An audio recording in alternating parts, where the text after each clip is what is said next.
I think Fire Emblem premises are generally stronger when you're fighting your own people. Everyone Glazes genealogy, a big part of why the story hits so hard is because you're fighting your own country. That just gives you so much moral conflict. You are related to the people you're fighting. A lot of people in your army are related to the same people that you're fighting. In Fates, the premise was so strong because you have to decide whether or not to fight your own country or your adoptive family. So it's like there's like a civil conflict familial conflict regardless, technically.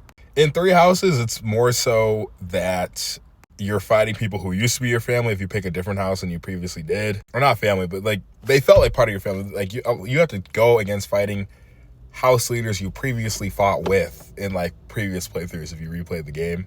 And students who you just saw around the academy. Plus, there's also the civil conflict. So like the conflict between with the different Adrestrian nobles, them and the kingdom nobles, Claude and some of the nobles in his Leicester alliance. Like the conflicts between all of them give a lot of flavor to not just those characters, but a lot of the side characters like Lysithea, Ferdinand von Ayer and his dad, Hubert killing his dad, Bernadetta and her abuse, the beef between Caspar's dad killing Petra's dad. There's just so much there. But games where it's just everyone in my kingdom is good and I'm just fighting the bad people, I feel like those rarely work. Even Path of Radiance, Dane is invading, right?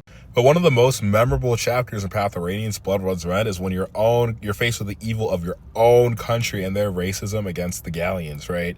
And part of the big meaningfulness of Ike's story is not just him growing strong enough to fight the Black Knight, but him also bridging the racial divide in his society and ultimately working with Alencia to build a society where the Crimeans and Galleons can combine for a better future, right? Even Sacred Stones, if you think about it, one of the most memorable parts of that game is, oh my gosh, I'm forgetting his name, but it's that one paladin who shows up in Ephraim's chapter and then he's obsessed with his wife and you have to go fight and kill him. It's the guy on your side. And I feel sometimes games with weaker stories kind of fail to do this.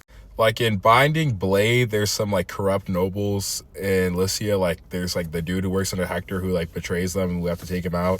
There's the guy from the Clarion chapter, but we're not really personally connected. They're just random noble we're just killing along the way. It's got to be someone who we're deep tied in, they're related to somebody on our army. That's where stuff really gets good.